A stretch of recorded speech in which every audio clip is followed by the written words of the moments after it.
All right, let's jump right into this explainer and build a rock-solid foundation for understanding exactly how and why our American democratic system was designed. The Declaration of Independence and the Constitution didn't just forge a new nation. They literally created the blueprint for how people can live together without, tearing each other apart. Today, we're going to break down the actual mechanics of American democracy. Just to give you a quick roadmap for our learning today, we are going to follow 5 key sections. 1. Why governments are created. 2. Authority versus arbitrary power. 3. Consent and the law. 4. Rights and civic responsibilities. And finally, a quick review and next steps. Let's kick things off with Section 1, Why Governments Are Created. To see why governments even exist in the first place, we actually need to bring this massive concept down to a relatable, everyday level. So picture your own classroom. Step 1, you're sharing a physical space with dozens of other students. Step 2, well, inevitably, disagreements happen over resources, right? Whether that's sharing supplies, figuring out who speaks next, or just managing the noise level. Because you all share this environment, you encounter public problems. Which brings us to Step 3. This forces you to work together to create rules that protect everyone's ability to learn and thrive. You establish regulations and norms so that the classroom actually functions for the common good. What's so cool is that your classroom rulemaking mirrors the exact same logic the founders used in the Constitution's preamble. It reads, "We, the people of the United States, in order to form a more perfect union, establish justice, ensure domestic tranquility, promote the general welfare." Just like you need tranquility in a classroom to actually study, a society creates a government to solve conflicts, provide security, and promote the well-being of its people. It's literally the exact same problem-solving process, just, on a national scale. Moving right along to Section 2, Authority versus Arbitrary Power. Okay, so once you create rules, someone has to enforce them, right? And how that power is used changes absolutely everything. The founders drew a really hard line between 2 distinct types of power. First, there's authority. This is the legitimate power to influence or compel actions, and it's derived entirely from agreed-upon rules. On the complete opposite extreme is arbitrary power. When drafting the Declaration of Independence, the founders specifically warned against this, pointing to the King of Great Britain's history of repeated injuries aimed at establishing absolute tyranny and absolute despotism over the states. Arbitrary power is basically ruling by personal whim, with zero limits, like when the king just suspended legislatures or slapped on taxes without any consent. Let's take a quick pause check here. Think about this scenario. Is a teacher enforcing a known school rule an example of legitimate authority or arbitrary power? Take a second to lock in your answer. Got it? The answer is authority. Why?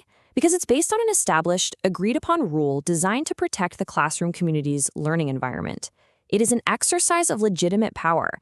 Now, if the teacher suddenly started punishing students based on totally unwritten, random personal preferences that had zero to do with learning, well, that would definitely cross the line into arbitrary power. That brings us perfectly to Section 3, Consent and the Law. So the really crucial point here is that true authority requires agreement. But how exactly does a government prove it has legitimate authority rather than just arbitrary power? Well, the Declaration of Independence lays out this core principle perfectly. Governments derive their just powers from the consent of the governed. This means a government only has legitimate power because the people it governs have actually given it permission. The founders were stepping far away from a system where a king claimed power by divine right. Instead, they built a system where power flows directly from the citizens. And if the government becomes destructive to the people's safety and happiness, it is the right of the people to alter or abolish it. Now, there is a massive misconception out there about the phrase rule of law. It's super easy to assume it just means having a ton of strict rules and heavy-handed enforcement. But the correction here is absolutely vital. The rule of law actually means that the rules apply equally to everyone, with absolutely no exceptions for leaders. The Constitution is the supreme law of the land. That means every single judge, every senator, and every president is bound by it. Authority is strictly limited, and literally nobody is above the established law. Let's transition into Section 4, Rights and Civic Responsibilities. Knowing that the law applies to everyone and that the government's power is strictly limited, we have to look at how the Constitution protects your specific rights, and importantly, what responsibilities come attached to them. When we think about iconic symbols of American liberty, we've got to ask ourselves, what does liberty actually look like in practice? How do our individual freedoms interact with our duties to the community? In a constitutional democracy, liberty isn't just doing whatever you want whenever you want. It genuinely requires active civic engagement and adherence to democratic principles to maintain those very freedoms. To prevent the kind of tyranny the founders experienced firsthand, the First Congress proposed the Bill of Rights to guarantee specific freedoms. For example, the First Amendment ensures the government can't abridge your freedom of speech, your freedom of the press, or your right to peaceably assemble. The Fourth Amendment protects your person, your house, and your papers against unreasonable searches and seizures without probable cause. And the Sixth Amendment, that guarantees the accused the right to a speedy and public trial by an impartial jury. Time for another quick pause check. Based on everything we've discussed about how communities function, does having the constitutional right to a jury trial mean you just sit back and get the benefits of that protection, or is there a specific responsibility attached to it on your end? There is absolutely a responsibility attached. The entire justice system relies 100% on citizens stepping up to serve on juries when they're called. Think about it.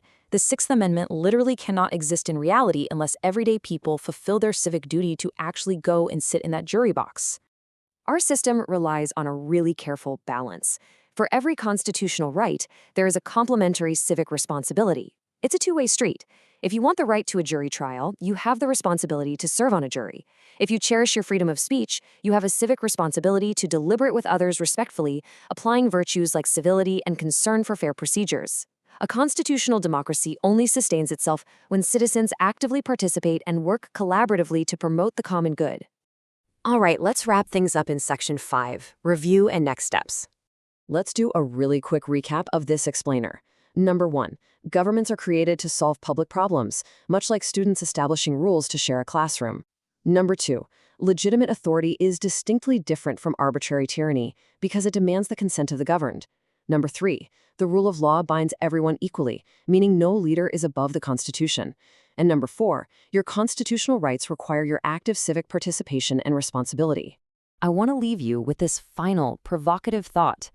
If you were asked to draft a constitution for a brand new student club today, exactly how would you design the rules? How would you ensure your leader has enough authority to actually get things done without accidentally giving them the arbitrary power to rule by absolute whim?